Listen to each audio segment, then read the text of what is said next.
인류의 역사를 보면 절대적이고 보편적이며 불변한 진리는 시대에 따라 그 모습을 바꿔왔습니다.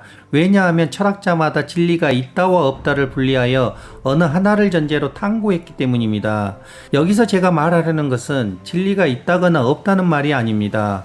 진리가 있다와 없다를 분리하여 어느 하나를 전제로 탐구하는 철학은 전초오류를 일으켜 인류의 문제를 해결하지 못한다는 것입니다. 전초오류는 이온성이며 반쪽인 자아로 비이온성이며 온적인 진리를 탐구하는 사도사입이라고 할 수 있습니다. 그래서 전초오류인 사도사입이는 정반대의 현실을 만듭니다.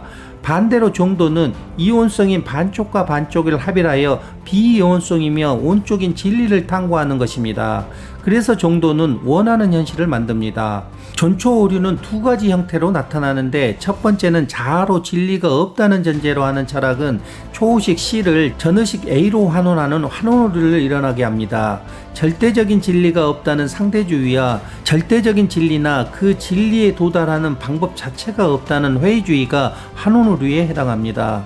두 번째는 자아로 진리가 있다는 전제로 하는 철학은 전의식 A를 초의식 C로 격상하는 격상오류를 일어나게 합니다. 절대적이고 보편적이며 불변하는 단일한 진리가 있다는 절대주의가 적상오류에 해당합니다. 그래서 철학의 역사는 복잡하고 어려워 보이지만 실제로는 세부 내용만 조금씩 바뀔 뿐 전초오류의 역사라고 볼 수 있습니다. 이것에 대해서는 이전에 올린 영상인 정도와 사도 사이비를 구별하는 방법을 보시면 이해가 되실 것입니다. 이 영상을 끝까지 보시면 중세와 근대 철학이 인류의 문제를 해결하지 못했던 이유를 분명히 알 수 있습니다. 지난 인생이 바뀌지 않는 이유 영상에서는 자연 철학자에서 아리스토텔레스까지 고대 철학을 살펴보았습니다. 고대에서 중세 철학은 진리가 무엇인지를 탐구하는 존재론이라면, 근대 철학은 진리에 도달하는 방법에 대해 탐구하는 인식론이라고 할 수 있습니다. 먼저 진리를 탐구하는 존재론인 중세 철학은 예수 그리스도의 십자가 처형 이후에 로마 제국의 탄압과 다른 문화권의 비판으로부터 그리스도교를 보호하기 위해 합리적이고 이성적인 이론을 정립한 교부 철학으로 시작합니다. 교부 철학은 플라톤의 이데아 사상을 세분화한 신플라톤학파의 영향을 받았습니다. 신플라톤주의는 이데아 세계의 근원인 일자로부터 세계가 분화되어 나온다는 것입니다. 결국 신플라톤주의의 일자는 그리스도교의 하나님에 해당하고, 플라톤의 이데아 세계는 그리스도교의 천국이고, 이데아의 그림자는 지상에 해당합니다. 저는 일자와 하나님을 변화 그 자체라고 부르며, 이데아 세계와 천국은 본성이며 이데아의 그림자와 지상은 자아라고 부릅니다. 교부 철학자 중에서 가장 널리 알려진 인물이 4, 5세기에 활동한 아우구스티누스입니다. 그는 그리스도 교리를 체계화했는데, 신의 의지대로 창조된 지상세계에서 원죄를 짊어진 불완전한 인간은 절대적인 존재인 신의 은총에 의해 구원을 받을 수 있다는 것입니다. 그리고 신이 이미 구원의 대상을 예정하며 교회에는 신과 예정된 대상이 매개되는 공간이라는 것입니다. 결국 교부 철학은 플라톤과 유사하게 절대적이고 보편적이며 불변하는 단일한 진리가 있다는 절대주의로서 격상오류에 해당합니다. 다음으로 등장한 스콜라 철학은 교부 철학이 정립한 그리스도교 교리를 증명하고 세밀화하려고 했습니다. 이것을 보편 논쟁이라고 부릅니다. 보편 논쟁의 첫 번째는 보편이 항상 개별적인 사물보다 우선한다는 실제론입니다. 실제론을 주장하는 대표적인 인물은 기욤으로, 이를테면 플라톤의 이데아 세계가 실제로 존재한다는 것입니다. 두 번째는 현실을 이루고 있는 것은 보편이 아니라 구체적인 개별 사물일 뿐이라는 유명론입니다. 유명론을 주장한 대표적인 인물은 기욤의 스승인 로스캔리누스로, 이를테면 이데아 세계라는 보편은 그저 머릿속의 언어일 뿐이고 실제로 존재하는 것은 개별 사물일 뿐이라는 것입니다. 중세의 보편 논쟁을 통합한 인물이 기욤의 제자 아벨라르입니다. 그는 보편은 언어이지만 유의미하게 보편에 해당하는 어휘를 사용해서 문장을 만들고 다른 사람들과 의사소통을 할 수 있기 때문에 보편이 실제로 의미와 가치를 가진 것으로 보아야 한다며, 유명론의 보편 부정은 잘못되었다고 비판했습니다. 반면에 보편이 의미와 가치를 갖는다 해도 그것은 현실에 존재하거나 물질적인 실체를 가진 것이 아니고 인간 사고의 관념이라서 플라톤의 이데아 세계는 존재하는 것이 아니라며 실제론을 비판했습니다. 이렇게 아벨라르는 실제론과 유명론을 모두 비판함으로써 통합하였습니다. 결국 스콜라 철학은 절대적이고 보편적이며 불변하는 단일한 보편이 있다는 실제로는 절대주의로서 격상오류에 해당하고, 유명론은 보편이 없다는 상대주의로서 환원오류에 해당합니다. 보편 논쟁을 통합한 아벨라르는 진리가 있지만 현실에는 존재하는 것이 아니라는 상대주의로서 환원오류에 해당합니다. 중세 철학이 일으킨 대표적인 격상오류의 결과는 유대교, 그리스도교, 이슬람교에서 등장하는 진리로서의 신을 초월적이고 절대적인 존재로 만들었습니다. 그 결과 초월적인 신의 대리인인 성직자는 현실에서 왕의 권력을 정당화해 주었으며, 그 대가로 왕은 성직자의 생활을 보장해 주었습니다. 이제 지배자는 신의 이름으로 지배할 권리를 부여받았고, 대신에 피지배자는 자신을 지배하는 것에 불만을 가지지 못하게 되었습니다. 이렇게 만들어진 중세의 봉건제도가 사회를 구성하는 기본적인 틀이었으며, 왕과 귀족, 기사, 농민 사이의 의무와 권리를 기반으로 한 사회 구조를 만들어냈습니다. 그러나 이 제도는 상하 계급 간의 엄격한 분리와 불평등을 낳았고, 농민들은 자유가 제한된 상태에서 대지주에게 소작을 하며 노동을 제공하며 극심한 경제적 착취에 시달렸습니다. 또한 중세 동안 십자군 전쟁과 같은 종교 전쟁이 여러 차례 일어나게 되었습니다. 유럽의 기독교 국가들은 이슬람 세계와의 충돌로 인해 큰 희생을 치렀으며, 이 과정에서 많은 자원이 낭비되었습니다. 반면에 대표적인 환원오류의 결과는 현실에 없는 초월적이고 절대적인 신보다는 성직자의 부패와 봉건제도로 인한 불평등을 해결하려고 했습니다. 그 결과 농민 반란을 초래했습니다.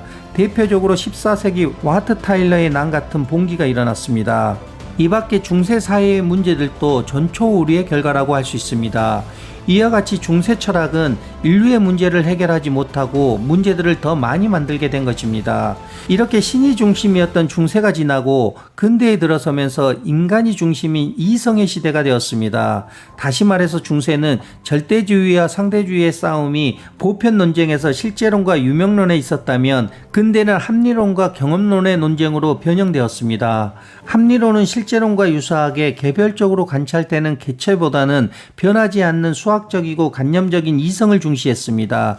그래서 합리론은 진리에 도달하는 방법으로 인간의 이성을 제시합니다. 대표적인 인물로는 데카르트, 가상디, 스피노자, 라이프니츠 등이 있습니다.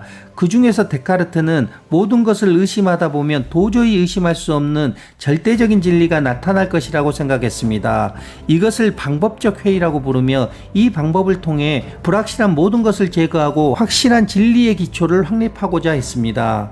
그는 절대적인 진리를 발견하기 위해 인간의 지식을 감각지식, 일반지식, 보편지식으로 나눠서 의심해보기 시작했습니다. 먼저 감각지식은 오감각을 통해 알게 된 지식은 불확실하고 종종 자신을 속이는 경우가 많습니다. 예를 들어 멀리 있는 물체는 가까이서 볼 때와 다르게 보이거나 꿈에서의 경험이 현실처럼 느껴질 수 있기 때문에 감각을 전적으로 신뢰할 수 없다고 보았습니다. 다음으로 일반 지식은 과거의 관찰을 통해 귀납적으로 알게 된 자연과학의 일반 지식은 언제나 미래에 틀릴 가능성을 내포하고 있어 불확실하고 의심이 가능합니다. 예를 들어 지금까지 태양은 동쪽에서 떴지만 미래에도 계속해서 동쪽에서 뜬다는 것을 보장할 수 없습니다. 왜냐하면 태양이 사라진다면 태양은 더 이상 동쪽에서 뜨는 것이 아닌 것이 되기 때문입니다. 마지막으로 보편 지식은 논리적 추론을 통해서 연역적으로 도달한 지식이라 해도 절대 의심 불가능한 것이 아니라는 것입니다. 이것을 검증하기 위해 먼저 모든 것을 속이려고 하는 악의적인 악마가 있다고 가정합니다.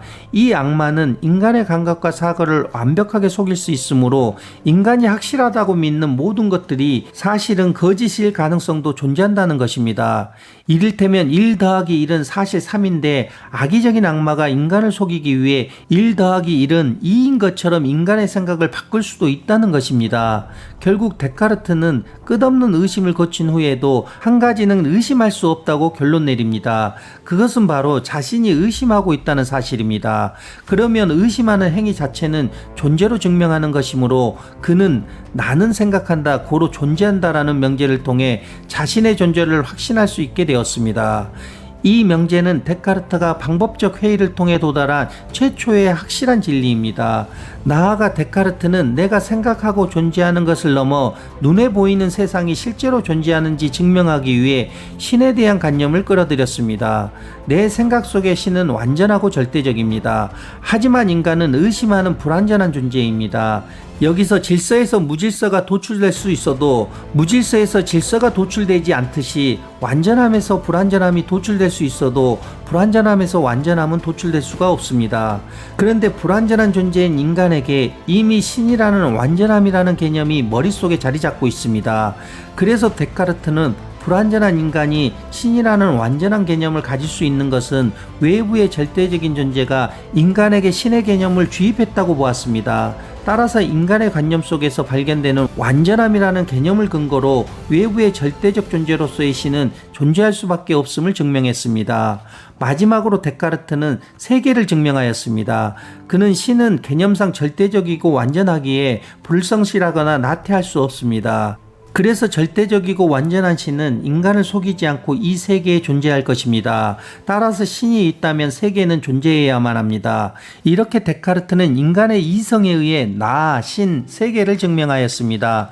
그 결과 중세의 신 중심에서 벗어나 근대는 인간의 이성을 중시하게 되었습니다. 하지만 데카르트는 나는 생각한다라는 도저히 의심할 수 없는 명제에서 생각하는 자가 바로 자아라는 사실을 알지 못했습니다. 다음으로 나는 존재한다에서 내가 생각하기 위해서는 생각하고 있는 주체로서의 나도 자아라는 사실을 알지 못했습니다. 또한 인간의 관념 속에서 발견되는 완전함이라는 개념을 근거로 신의 존재를 증명했지만 자아는 상호 우전성의 법칙에 따라 신을 완전함과 비완전함으로 분리하여 반쪽인 신의 완전함만을 인식하기 때문에 실제로는 불완전함이 된다는 사실을 알지 못했습니다. 세계도 마찬가지입니다. 결국 완전함에서 불완전함이 도출될 수 있어도 불완전함에서 완전함은 도출될 수 없습니다. 그 결과 데카르트의 방법적 회의는 자아로 진리가 있다는 전제로 탐구하는 절대주의로서 격상오류를 일어나게 했습니다. 반면에 경험론은 유명론과 유사하게 보편이 존재하지 않고 허구적인 언어일 뿐이며 실제로 존재하는 것은 개별적인 개체라는 것입니다. 그래서 경험론 입장에서 진리는 현실 세계의 개체를 관찰하고 탐구함으로써 가능합니다. 경험론의 대표적인 인물은 16, 17세기에 영국에서 활동한 베이컨입니다. 그는 책 노붐 오르가눔에서 기존 학문의 방법인 보편 명제를 기준으로 모든 특수를 추론해내는 연역법을 비판하며 새로운 학문의 방법인 개별적인 특수를 종합해서 하나의 보편 명제를 만들어내는 귀납법을 제시했습니다. 예를 들면 연역법에서는 보편의 속성이 인간이라면 길동, 철수, 영희도 필연적으로 인간의 속성을 가집니다. 반면에 귀납법은 길동, 철수, 영희가 인간이라면 보편의 속성은 인간이 됩니다. 결국 경험론이 교회의 신이나 천국에 대한 수많은 담론 그리고 형이상학 등의 수많은 논쟁들을 끝내고 근대 이성중심주의와 근대 과학을 탄생시키는 데 주요한 역할을 하였습니다.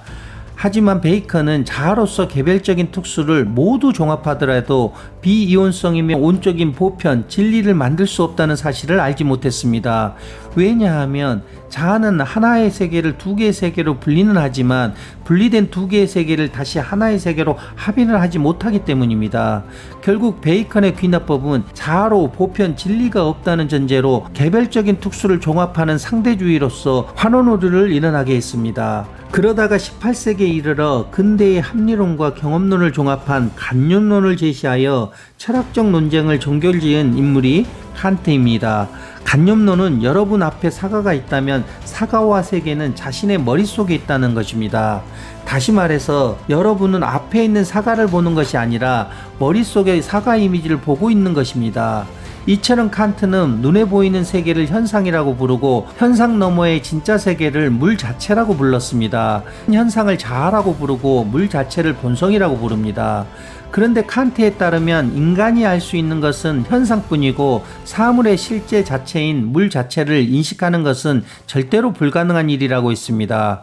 다시 말해서 여러분이 볼 수 있는 것은 머릿속에서 재구성된 이미지로서의 사과일 뿐 외부에 존재하는 실제 사과는 결코 알 수 없다는 것입니다. 이처럼 인간은 서로 다른 각자의 현상 세계에 매몰되어 있는 주관적인 존재이지만 인간의 사고 구조가 동일하기 때문에 인간은 동일한 세계를 볼 수 있습니다. 결국 칸트는 인간의 사고 구조가 동일하기 때문에 주체의 판단 형식을 분석함으로써 진리에 도달할 수 있다고 했습니다. 칸트는 주체의 판단 형식을 시간과 공간을 인식하는 감성 형식과 12개 범주를 인식하는 지성 형식으로 구분했습니다. 그는 주관적 이성에만 관심을 갖는 합리론과 객관적 경험에만 관심을 갖는 경험론을 동시에 구제함으로써 진리를 드러냈음을 자신하였습니다. 하지만 칸트는 주체의 판단 형식은 제가 인류 최초로 밝힌 상호우전성, 상호침투성, 끌어당김성의 법칙에 의한 자아의 작동기제라는 사실을 알지 못했습니다. 예를 들면 여러분이 시간과 공간을 인식하는 감성 형식은 의식에서 자아가 상호우전성의 법칙에 따라 몸과 환경을 분리하면 동시에 상호침투성의 법칙에 따라 서로를 공유하는 선으로 합일이 되어 있고 동시에 끌어당김성의 법칙에 따라 다시 하나가 되려고 서로를 끌어당기면서 시간과 공간이 나타나게 됩니다. 이와 같이 12개 범주를 인식하는 지성 형식도 마찬가지입니다. 또한 이온성인 반쪽과 반쪽을 합일하여 비이온성이며 온적인 물 자체, 진리, 본성을 인식하는 방법을 알지 못했습니다. 저는 이 방법을 자기탐구라고 부릅니다.